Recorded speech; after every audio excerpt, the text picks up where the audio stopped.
नमस्कार दोस्तों, स्वागत है आपका अपने वीजी नॉलेज में।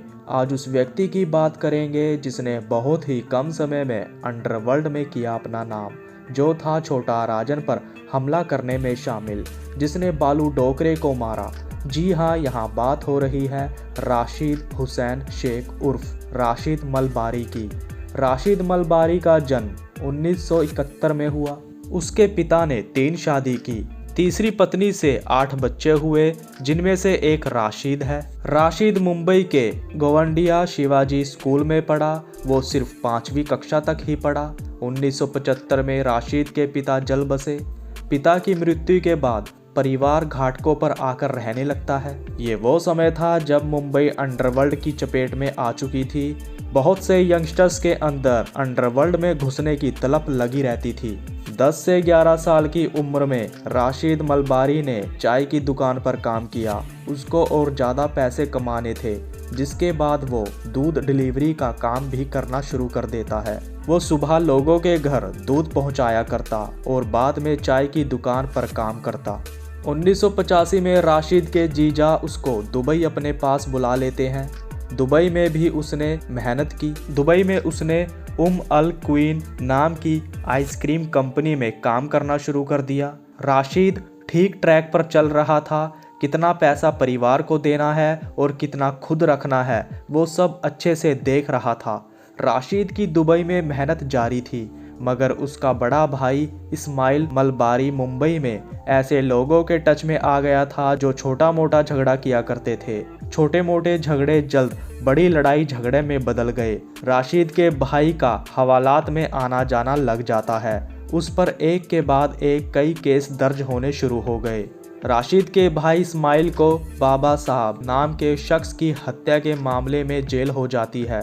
तो वहीं एक दिन राशिद से उसके दोस्त सीके शरीफ नाम के व्यक्ति ने 15,000 रुपये उधार ले लिए और कहा कि वो भारत से वापस आकर उसको लौटा देगा, मगर उसके दोस्त ने राशिद को उसके पैसे नहीं लौटाए, जिसके बाद दोनों में लड़ाई झगड़ा हुआ। इसको लेकर राशिद को दुबई में 15 दिन के लिए जेल भेज दिया जाता है। इसमें राशिद को 10,000 का फाइन भी देना पड़ा था। जेल से बाहर आने के बाद राशिद को आइसक्रीम कंपनी में दोबारा काम नहीं दिया गया।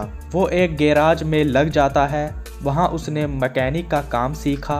पहले तो कहते हैं उसकी कम उम्र को देखकर उसको वहाँ काम देने से इनकार कर दिया था, मगर अपनी अच्छी जान पहचान के लोगों की सपोर्ट से वो वहाँ काम करने लग जाता है। वहाँ उसने थोड़े बहुत पैसे कमाने शुरू कर दिए।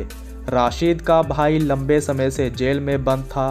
5 से 6 साल दुबई में काम करने के बाद राशिद 25 दिन की छुट्टी पर भारत आता है। घर के हालात कुछ ठीक नहीं थे। पैसों की तंगी थी। पैसे कब आते और कब खर्च हो जाते कुछ पता नहीं चलता। राशिद अपने भाई इस्माइल से मिलने जेल जाता है। राशिद के भाई की जेल में छोटा शकील के लोगों से जान पहचान हो गई थी। एक दिन जब राशिद अपने भाई से मिलने गया तो उसके भाई ने राशिद को छोटा शकील से बात करने को कहा। राशिद के भाई को जेल में छोटा शकील के लोगों ने कहा था कि छोटा शकील ही तुम्हें जेल से बाहर निकलवा सकता है। तो इसी को लेकर अब राशिद को शकील से बात करनी थी। छोटा शकील राशिद के भाई को बाहर निकलवाने को लेकर राशिद से वादा करता है। वो इसके बदले में राशिद से कुछ काम करने को कहता है और राशिद मान जाता है। राशिद ने सबसे पहले डी कंपनी के हवाले के पैसों को पहुंचाने का काम किया। पैसे कब और कैसे एक जगह से दूसरी जगह पहुंचाने हैं, वो काम राशिद ने बड़े अच्छे से किया। राशिद ने छोटा शकील का भरोसा जीत लिया था। धीरे धीरे कर राशिद ने हथियारों की स्मगलिंग करनी शुरू कर दी। हथियारों को भी वो एक जगह से दूसरी जगह पहुंचाना शुरू कर देता है। हथियारों की स्मगलिंग करते करते राशिद ने हथियार चलाने की भी ट्रेनिंग लेनी शुरू कर दी। एक दिन छोटा शकील ने राशिद को मुंबई के एक बिल्डर को ठोकने का काम दिया। राशिद ने बिल्डर के ऑफिस के बाहर 3 दिन नजरें रखी। राशिद घबराया हुआ था। हथियार चलाने की बेशक राशिद ने ट्रेनिंग ले रखी थी, मगर अब पहली बार वो किसी इंसान को मारने जाने वाला था। राशिद ने जब बिल्डर को आते देखा तो उसने घबराते हुए बिल्डर पर 4 गोलियां चला दी। बिल्डर मारा जाता है। बिल्डर को 4 में से 1 गोली लगी थी। छोटा राजन गैंग की राशिद और उसके भाई इस्माइल के साथ गहरी दुश्मनी हो जाती है। वो लोग राशिद और उसके भाइयों को मारने की फिराक में थे। एक दिन कहते हैं राशिद और इस्माइल का भाई, जिसका के नाम साजिद था, वो दुबई से मुंबई छुट्टी पर आया हुआ था। वो अपने दोस्तों से मिलने मुंबई में BDD चौल में आता है, तो तभी उसको वहां देख छोटा राजन गैंग ने साजिद को बहुत बुरी तरह मारा पीटा। जब इससे भी उनका मन नहीं भरा तो उन्होंने साजिद का सर तक काट दिया। इससे राशिद पूरी तरह टूट गया। परिवार को ये देखकर बहुत बड़ा झटका लगा। छोटा राजन गैंग अभी भी कहां थमने वाली थी। कहते हैं कोर्ट में राजन गैंग द्वारा राशिद के भाई इस्माइल पर जानलेवा हमला किया गया, जिसमें वो गंभीर रूप से घायल हो जाता है। कहीं ना कहीं राशिद के अंदर डर के साथ साथ गुस्सा भी था। उसने इसको लेकर छोटा शकील से बात की। छोटा शकील के कहने पर वो केरला चला जाता है। 1992 में जोरा नाम की लड़की से राशिद ने शादी कर ली। लड़की के माँ बाप उडुपी कोप जगह के रहने वाले थे। राशिद अपनी पत्नी के साथ केरला में रह रहा था। एक दिन राशिद को इन्फॉर्मेशन मिली कि उसके भाई के 2 कातिल मैंगलोर में रह रहे हैं। छोटा शकील ने राशिद को हथियार मुहैया करवाए। राशिद उडुपी में जाता है और उसके भाई के 2 कातिलों को ताबड़तोड़ फायरिंग कर मार डालता है। अब राशिद के हाथ पूरी तरह खुल चुके थे। 6 महीने बाद राशिद की मां राशिद को अपने पास मुंबई आकर रहने को कहती है। राशिद आ जाता है। वो कुलसुम अपार्टमेंट्स रूम नंबर 202 में अपनी पत्नी और बेटे अजहर के साथ रह रहा था। मुंबई में रहना राशिद का खतरे से खाली नहीं था। एंटी गैंग के लोगों को उसकी तलाश थी। 1994 में कहते हैं एंटी गैंग के लोगों ने उसको एक प्लान के तहत एक होटल में घेर कर मारने की कोशिश की थी, लेकिन राशिद के दुश्मन उसको ढूंढते रह गए और राशिद जान बचाकर अपने दुश्मनों के बीच में से बच निकलने में कामयाब हो जाता है। राशिद अपने दुश्मनों से बचता फिर रहा था। पुलिस भी उसकी तलाश में थी। 4 से 5 साल बीतने के बाद 1999 में छोटा शकील की मदद से राशिद दुबई आ जाता है। वो वहाँ नाम बदलकर रहने लगता है। वो अब्दुल लतीफ़ के नाम से रह रहा था। शकील ने खर्च के लिए राशिद को पैसे दिए।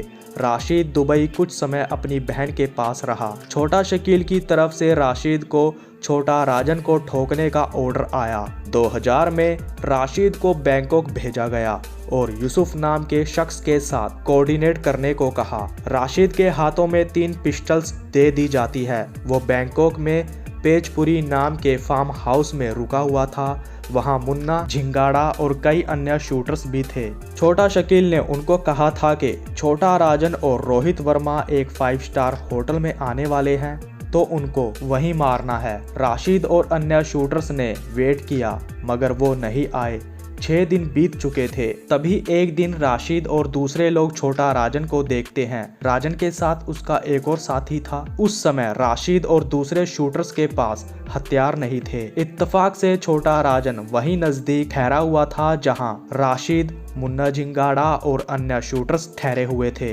वो इसके बारे में छोटा शकील को बताते हैं और काम पूरा करने का भरोसा देते हैं। 9 लोग छोटा राजन को मारने की पूरी तैयारी कर चुके थे। 4 लोग मुन्ना झिंगाड़ा के साथ आगे जाते हैं और वो घर की डोरबेल बजाते हैं। जैसे ही रोहित वर्मा ने दरवाज़ा खोला, मुन्ना झिंगाड़ा ने आगे होकर गोलियां चला दी, जिसके बाद राशिद और दूसरे शूटर्स ने भी ताबड़तोड़ फायरिंग करनी शुरू कर दी। रोहित वर्मा वहीं पर ढेर हो जाता है। छोटा राजन दूसरे कमरे में था। जैसे ही उन्होंने दूसरे कमरे का दरवाज़ा तोड़ा, उन्होंने देखा कि छोटा राजन कमरे की खिड़की से कूदकर भागने में कामयाब हो चुका था। 6 महीने के लिए राशिद और दूसरे लोग अंडरग्राउंड हो जाते हैं। समय बीत रहा था। छोटा राजन गैंग के बालू डोकरे का नाम हर तरफ छाने लगा था। बालू डोकरे ने राजन गैंग को मजबूती दे रखी थी। 2005 में राशिद को एक और काम सौंपा गया। काम था बालू डोकरे को रास्ते से हटाने का। राशिद को मलेशिया में कुआलालंपुर भेजा गया।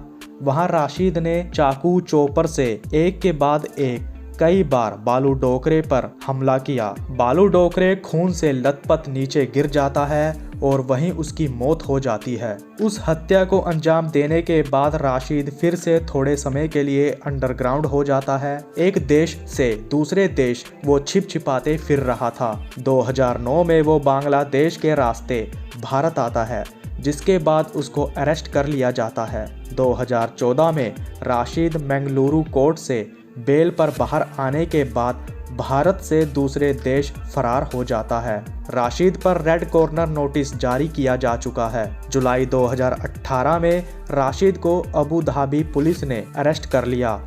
पुलिस पूछताछ में बात निकलकर सामने आई कि राशिद छोटा शकील के कहने पर बीजेपी के एमपी वरुण गांधी और श्री राम सेना के संस्थापक प्रमोद मुतालिक को जान से मारने का प्लान बना रहा था। लंबे समय से राशिद की कोई खबर निकलकर सामने नहीं आई। कहा जाता है अभी भी वो क्राइम से जुड़ा हुआ है, अभी भी वो हथियार, एक्सटॉर्शन, कॉन्ट्रैक्ट किलिंग के धंधे से जुड़ा हुआ है। तो दोस्तों, ये थी राशिद मलबारी की जिंदगी से जुड़ी कुछ बातें।